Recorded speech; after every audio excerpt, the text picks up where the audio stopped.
You're listening to the Family Discipleship Podcast.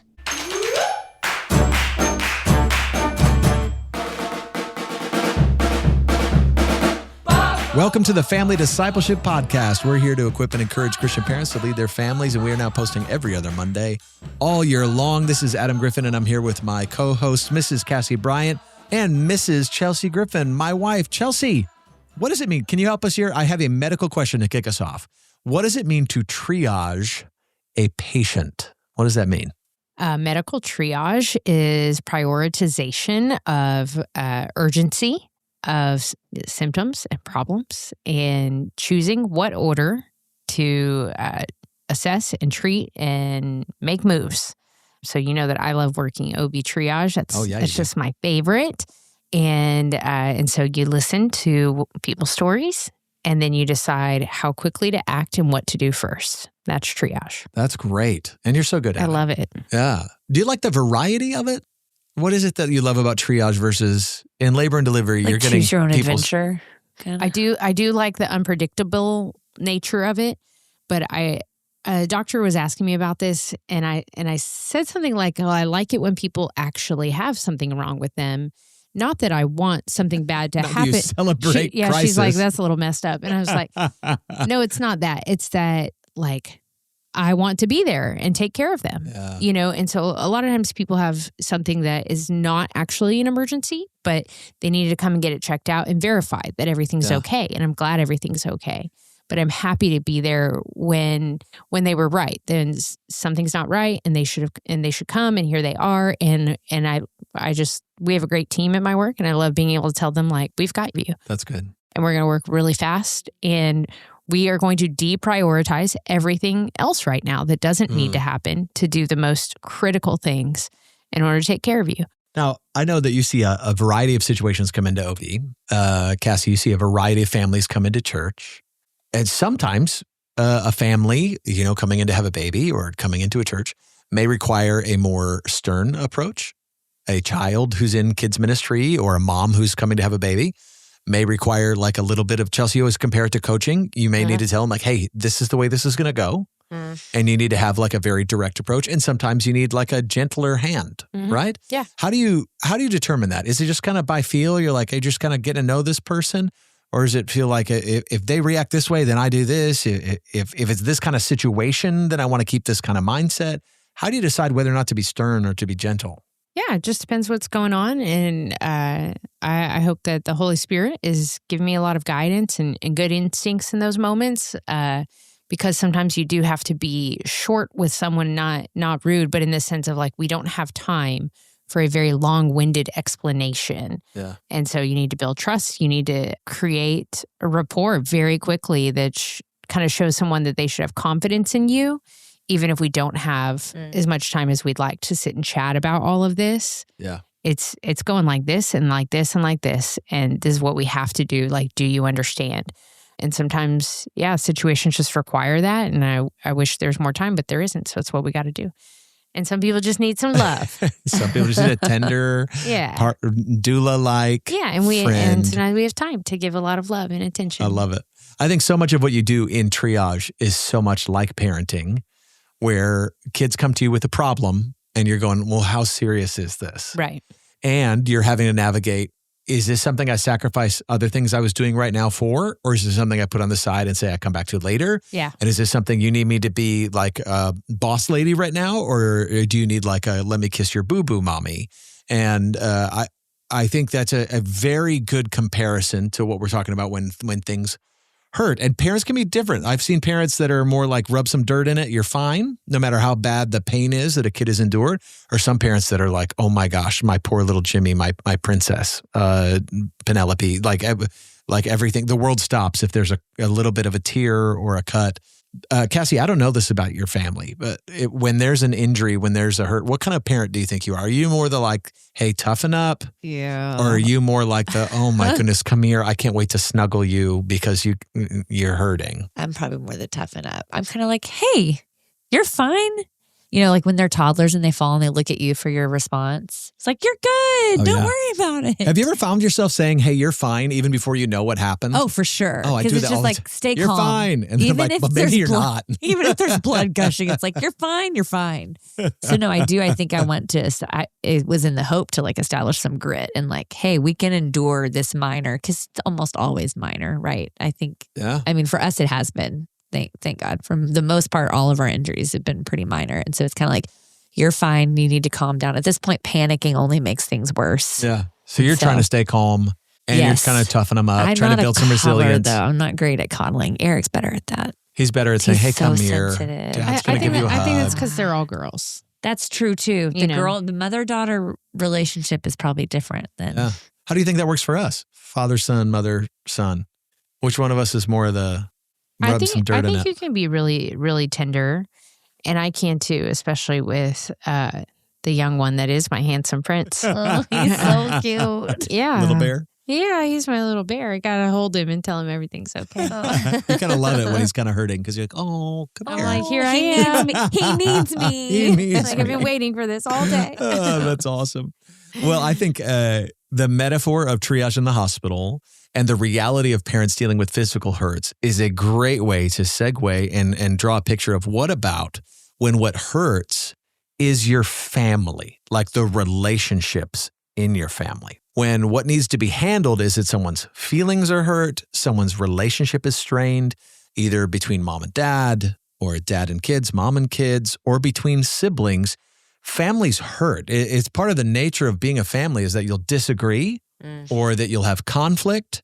And so in this episode, I want to talk a little bit about, conflict. Like, have you guys ever asked your kids, I'm sure you've asked the question, Cassie, hey, what hurts? Like your kid is crying. You know exactly what happened. And one of your first questions is, what hurts? What hurts? What happened? Yeah. What happened? Yeah. Like, is your head? Is your elbow? Sometimes your kid's crying so much they can't even tell you. You're like, I can't. Ego? Sometimes you get kind of frustrated. Like, I can't help you if you're not going to tell me what happened. Got to diagnose it. Yes. So if God asked us today, think about it like this, conceptually for this episode. If God asked us, hey, what in your family is hurting right now? And you as his child, you were looking at the Heavenly Father and he said, hey, what in your family hurts? And you had to express to him, hey, here's what hurts. Here's where me and this person in our family aren't okay. Me and this child, or me and my wife, or wife with husband. Here's where we're hurting right now.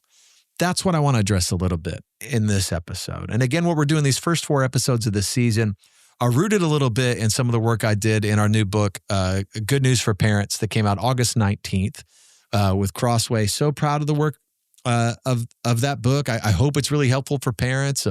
Tried to make it as vulnerable and emotional as I could possibly get in written word, and also at the same time tried to not be a boring book. And I want the words to be helpful. Also, I don't think I've mentioned this before, but the audiobook, I had the honor of recording the audiobook. Did I tell you that, Cassie? That's so great. You didn't want me to do it? No. Is it the mouth breathing? I would have loved it if you did it. That would be the mouth breathing. The editor said we can't have any mouth breathers.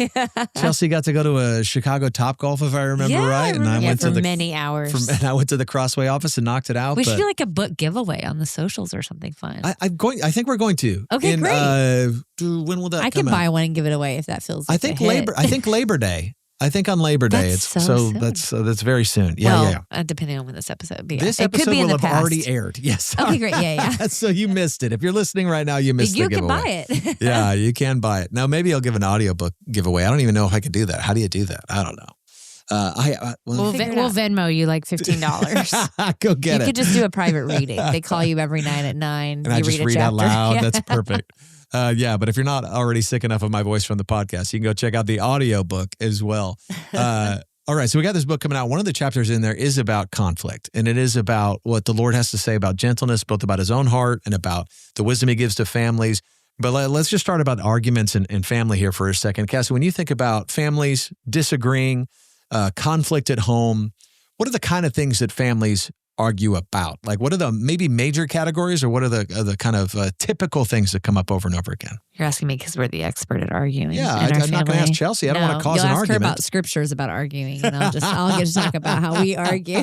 Hey, Chelsea, will you fix Cassie, please? I'm on it. No. Possessions. Like the amount of times I say, hey, and the Bryants love people more than we love things. Ooh. We are not going to choose things more like over people. Yeah. So whether that's a book, like all of a sudden you decided this book is more important than like the dignity of your sister. So you decided to hit her to get your book back or whatever it is. And so it's possessions. It starts so early when they're little and they go, mine. Yes. It makes me crazy. Even when they know it's not theirs, and if they want it, they'll walk and be like, no, or when it's mine. actually mine. Yes. Because Mommies. nothing here is yours. Yeah, I'm like, wait, where are my AirPods? You know, I'm like, who was listening to an audiobook?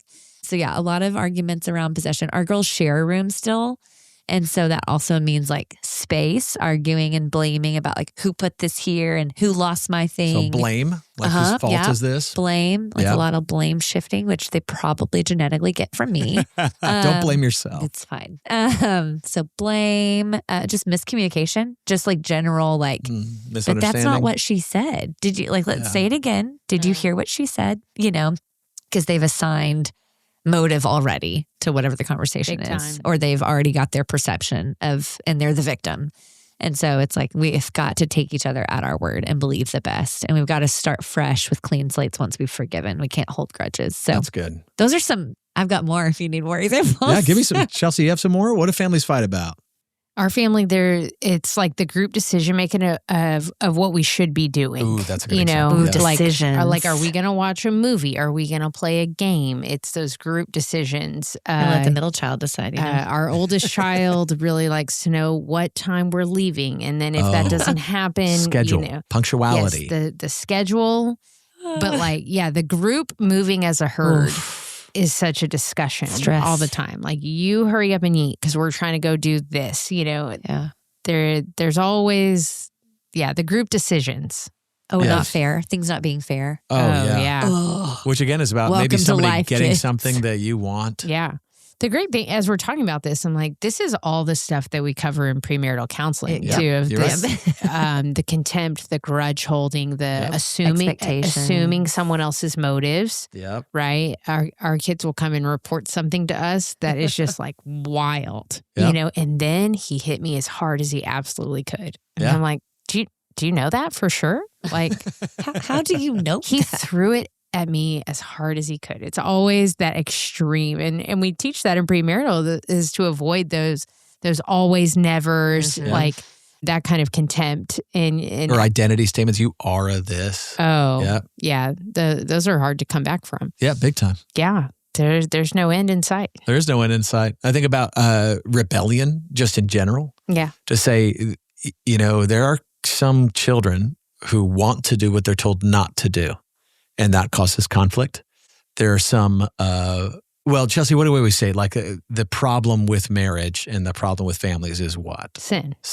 Right. So at the end of the day, what causes conflict? Sin. Right. Marriage and family is good according to God's word. Family is not the root of the issue. It's that you have a family, a household full of sinners. And so they're not going to get what they want. They're not going to keep what they want. They're going to lose what they want. They're going to take what they want when they shouldn't. And if you just walk through, I mean, if you want to know what causes sinners. conflict, we could walk through the 10 Commandments, right? And you'd be like, number 1, having any other gods. That's going to cause some conflict. Number 2, using the Lord's name in vain. You know, there's going to be some conflict. Not Sabbathing rightly, but not honoring your parents. How about that? Is that ever going to cause conflict in a household? Yeah, coveting, wanting something doesn't belong to you. Murdering would cause conflict in our house. Hate? Yeah. Well, actual murder would cause some conflict, yes. Or be the result of, but that was Cain and Abel, the first siblings, right? Yes. Was hatred, jealousy, coveting, not worshiping God rightly, and then it led to murder. And even in that, you had this warning. Like sometimes it's even this sense of condescending, is feeling judged or insulted. And I think of, you know, we're not just talking about conflict within siblings. If you think about conflict like Chelsea brought up in marriage, I talk to a lot of couples who aren't really having a lot of different fights. They just have one fight that never ends. You know, it's the same conflict they've had since they were dating. It's just never resolved. So whenever they get kind of sideways or wherever they get irritable or wherever it comes up, they fall back into the exact same fight and that's why these statements about you always, or I never felt this way about you, or you've always done that to me. Those things are so easy to slip into because it's like you've been having the same fight for a decade. And it can feel very hopeless. You know, we talk to a lot of couples who feel like their marriage is hopeless. We talk to people who think their kid is hopeless, who are saying, what am I going to do with this kid? This kid's great, but that kid, what am I going to do with that kid?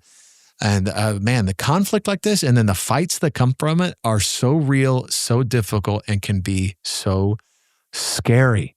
That's why, one of the things I wrote about in Good News for Parents is about something that's true of Jesus Christ himself, that when he describes himself as gentle and lowly, and one of the fruit of the Spirit. In other words, one of the things that we get to grow in is an aspect, an attribute that he says he displays, which is gentleness.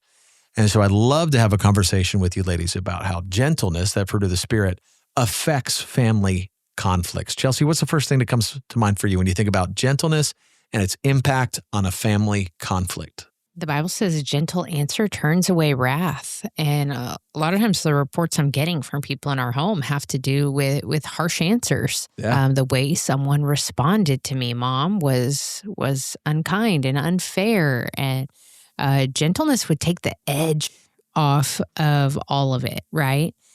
Which, of course, this is all an overflow of the heart. So it's not that we don't want to teach our children to pretend. Strategic gentleness, right? Right. A manipulative gentleness. That's a good way to say it. Yeah. Like passive aggressive. Yeah.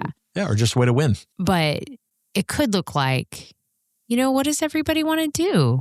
It's my preference that we watched a movie, but, I'm open to anything. What are y'all's ideas? Mm-hmm. A gentle approach with just compassion for people around you, to see people as made in the image of God, worthy of dignity and respect, would allow us to treat people with gentleness. And I think it would just, it would keep conflicts contained, right? It's still possible when people are, we can inadvertently hurt one another. We can inadvertently offend one another. But a gentle spirit, if our home was known for that, I think that would be really sweet, right? Yeah, what do you think of the opposite? What's the opposite of gentleness? I think of harsh, abrasive. Harsh. And we don't see Christ being harsh, except with people who lack any humility. But, and I wouldn't, but even that, he's never cruel, right? He never enjoys hurting or enjoys demeaning. No, I really think he's just being more direct, which is still a grace. Right? Yeah, it's exactly saying, right. It's still loving. It's still loving. It's saying this is exactly what you need to hear and how I have to say it, because you don't hear very well because of your pride. And what we know about Jesus, if in that moment they repented, he would be gentle with them. He is so gentle with them. He would not be like, well, not you. I'm gentle with some sinners, but not this sinner. That is not in the heart of the Father or in the heart of Christ. When Peter cuts off that guy's ear, just picture Jesus picking it up and just putting it back on this man's head. And it's like, okay, now as you were arresting me and preparing me, but let me fix this ear situation. Talk about gentle, right? In the midst of just such grief and anguish, but it's just, hey, I see you there. And it's so hard to just have one ear to be bleeding out of the side of your head. Yeah. I'm about to lay down my life for the sins of the world, but I see your pain. That's so gentle. So gentle. I think about how we were just talking about how kids, when they fall and then they look at you, and it's because you set the tone. And so they're looking to you to set the tone and something. Should I panic? Yeah, should I panic? And so even as they grow up, I'm not great at this because I don't know that I'm the most gentle person in the Bryant household, but Eric talks about how we get to be the thermostat. We set the temperature. That's right. So if it starts to escalate and we match the energy, then it's not going to, what's it called? Dissipate, yeah. But if we can come back, if we can be gentle, if we can be patient, then it might bring back down the volume, might bring back down the panic, and then we get to set the temperature of the house. Yeah, one of the hardest things about this conversation is that harshness from a parent can sometimes be effective. And so you still means of control. You get what you want. If I can out yell you, if I can punish you, if I can be harsh and win. And since sometimes the heart of the parent just wants to win the conflict, if it's with kids, we'll be harsh. And then sometimes the truth is, and Chelsea, you and I talked to couples about this as well, that's the truth in marriage too. Sometimes if you're mean enough, you win. You get to hurt them bad enough. You get to scare them enough that you get what you want. And it's that effective sin that is so scary to me. Yeah. When you go, oh man, that's why it's so hard. That's why, the writer of Hebrews calls it something that so easily entangles. because it's not just like a temptation to do something that's kind of scandalous or enticing. What's enticing about it is you're going to get what you want. The sin results in a temporary win or it success. It results in your kids behaving better. Oof. And that's what you wanted anyway. It results in them not bothering anymore. I'm so guilty of that, though. I have been, and that's been a struggle of mine in the past. Same. And had to really work on that. I mean, so it's not actually resolving conflict, right? No, and it doesn't. It's not winning sowing a seeds. battle. No. Yeah. In a way that like, it's not really winning. It's in some ways, it's surrendering to the accuser. It's surrendering to the enemy and saying, yeah, if I'm on his team. But if we think about the opposite of gentleness is harshness or abrasiveness is what you guys said.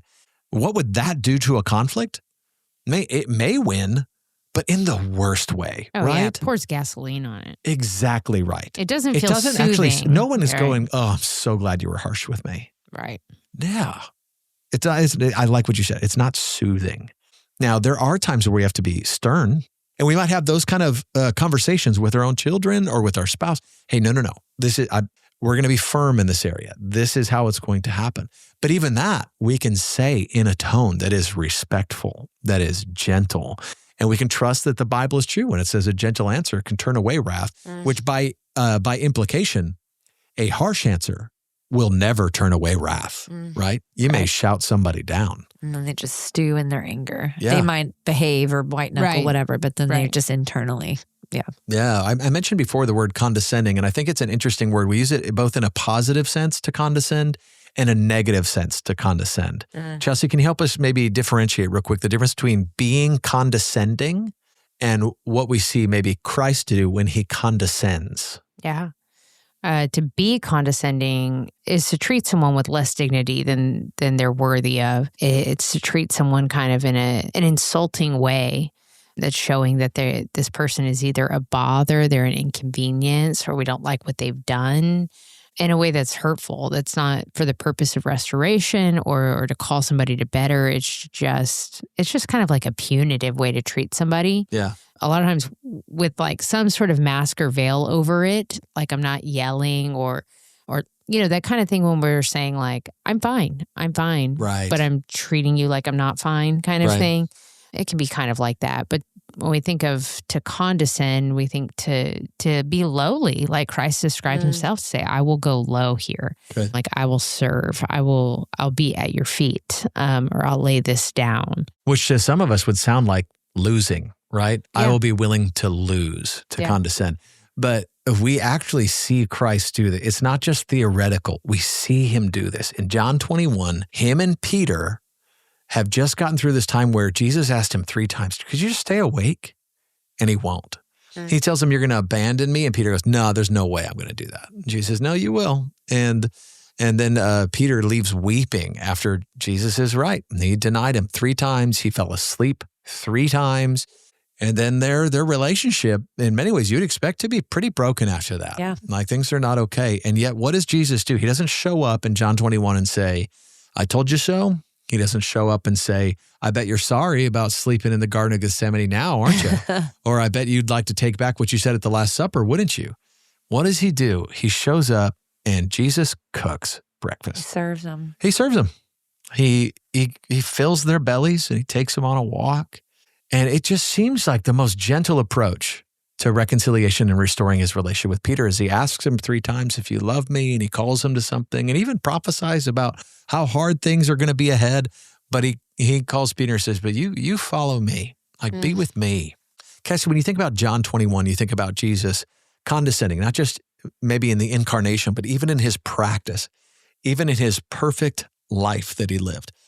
Where do you see gentleness in that example of John 21, Jesus cooking breakfast for the man who's treated him badly? And how does that help us think through what we do in our family conflicts, family fights?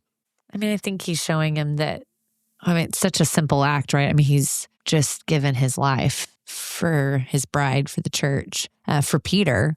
And then instead of, like you said, instead of holding it against him or doing that, I told you so. I mean, I think about with the word condescending, it's like the difference of being on a high horse and kind of talking down and then getting off the horse and here he is doing this simple act to show him like, we're good. I love you. Yeah. And I'm going to feed you and serve you. And I'm the same Jesus, the Jesus that washed your feet. And so I just think it's a really beautiful act of kind of repair, really, and being the one to move towards Peter. And we talk about that a lot in even our marriage. It's like the first to move towards someone after there's been this rupture. Mm-hmm. It's like, who can be the first to just move towards with this act of service, that act of like, I'm still here and I still want this relationship, even if it cost me my pride, or even if I was right, but I'm not going to hold that against you, because what's more important is that I love you and I'm here to serve you.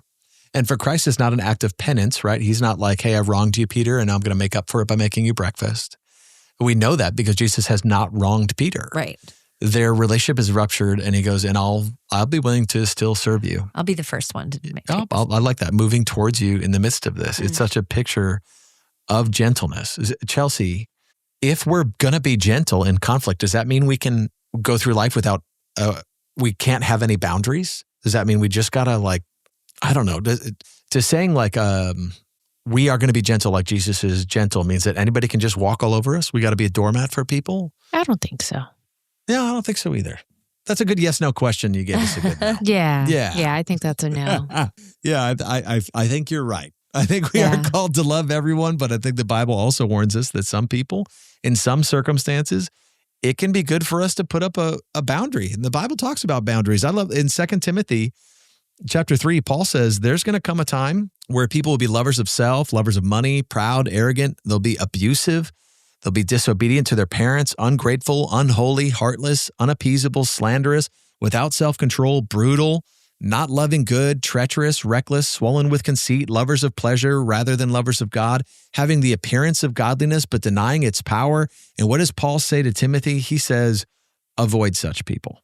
It's not that we don't love everyone, but at the same time, there's this picture, even in the Bible, of if somebody is brutal, abusive, heartless, unappeasable, we can say there's a point at which I can say, I am going to try to serve. I'm going to try to be gentle, but I can also, when it reaches a threshold, say, I'm going to draw a very firm boundary here. And this may be controversial for some people, but I think this is very biblical to say, if I don't owe somebody access to me if all they do is hurt me. I don't owe somebody access to me if they're taking advantage of me. If my gentleness is being abused, I don't have to continue to say, well, the only servant-hearted thing to do here is to let them trample all over me. No, Christ died on the cross. Christ set me free. And Christ has also given me some wisdom to say, while I can be gentle and while I can condescend, that doesn't mean that I become kind of a doormat or a punching bag for someone. So gentle parents, I think at the other end of this too, if we can kind of start to land the plane here, you can be very gentle and still discipline and correct your kids. Gentleness does not mean there's no boundaries in your family of saying, hey, this is still wrong. We're still not going to do that. Gentleness doesn't look like being a pushover as a parent. Right, because God the Father disciplines his children, Amen. Right? Yes. And he's a perfect father. And we have to remember that discipline is not about hurting someone or punishing. In a context of father and child, whether it's the perfect father, God, and us, or us and our children, the context is in unconditional love. Mm. And so discipline is about blessing, right? We discipline our children to bless them. We're trying to show them what is good and what is true. Good. And help them be able to choose it when our natural inclination is to choose foolishness and to choose harm. I think godly discipline actually it's not the easy way out either. It's not the effective sin or the trying to control or the kind of outburst to control behavior. It's like a very consistent, typically planned on the same page with your spouse, like strategy to help your kid, and it's never going to work the same. I feel like each kid might have a different bent or a different struggle or respond differently to different types of discipline. It just takes work. And so all that to say is just like, I think that it's just a reminder that we're not giving parents permission to have these outbursts or to, I guess like spank in sorts of like this like immediate punitive response, rather than like discipline takes a very measured approach and strategy towards each kid, depending on what they're struggling with, what their heart issue is. Yeah, it's not done out of anger. It's not done because I need my ego to be satisfied. But why does God call us to discipline? It's for love. He says it should produce a harvest of righteousness in the ones, just like a loving father would. Matthew 18, when it describes how we address sin in one another, It's describing a gentle process. And also, I love what Chelsea's bringing up here. It explains a lot about the heart motivation behind why we're doing it. Like, why in Matthew 18 do I want to approach somebody about sin? It's not because I gotcha and I knew you were wrong and I wanted to show this to you and then you're driving me nuts and you just need it. What does Matthew 18 say? It says to gain your brother back. Oh, man. Right. To see them restored. Yeah. Restored in our relationship, person to person, restored to God and their relationship. And if I can enter conflict in my family with that in mind, to say, how can I not just win this conflict? How can I not just end this fight so it stops bothering me? But what is the way by which I could see my family restored? Where could I literally in some families, win a brother back? Yeah. And whether that as an adult, you're thinking about your grown family, you're thinking about your cousins, your brothers and sisters, your parents, or whether you're thinking about your own kids, or you're thinking about it between siblings. What do we want? We want an end to conflict that is rooted in sin. And in order to do that, we have to do a couple of things. We have to address the log in our own eye and say, what do I need to own in this conflict? I am not Christ in the sense of walking in perfect righteousness, so I have contributed to this conflict. So what is the log in my own eye? And then it's not that the Bible says, because you're not allowed to address the speck in somebody else's eye. It says, no, address the log in your own eye. Then you'll be ready to address the speck in the eyes of your family members. So if we could address conflict in a way that seeks gentleness, which, like we talked about faith in our last episode, if gentleness is a fruit of the Spirit, that means gentleness comes from who? Spirit. Comes from God. It's not going to be my natural inclination every time to be gentle. But when Jesus describes his own heart, there's a great book called Gentle and Lowly in its root, it's based on the Spurgeon quote where he talks about how there's only one time in the Bible where God describes his own heart. And it's Jesus saying, my heart is gentle and lowly. And if we could look more like Jesus, then we would see conflict solved more like John 21, where he goes, what would serve this person and touch their heart? What conversation could I have that at the end of it, there may be some grief, there may even be some consequences. I'm not saying it's all going to be easy, but if at the end of it, we are restored to one another and restored to God, that's what I want. And so fights, sometimes there's a piece that's only had on the other side of a disagreement, but every disagreement does not need to devolve into a fight. Chelsea and I talked about in our ground rules episode about how we made some conflict rules early on in our relationship to say we're not going to be yelling at each other, we're not going to be calling names of each other. A lot of that's rooted in this fruit of the Spirit. We're going to be gentle towards one another. We're going to commit to that. And not in a manipulative, I want to win by having the cooler head, but rather in a way that represents my God by saying, that's his heart towards me.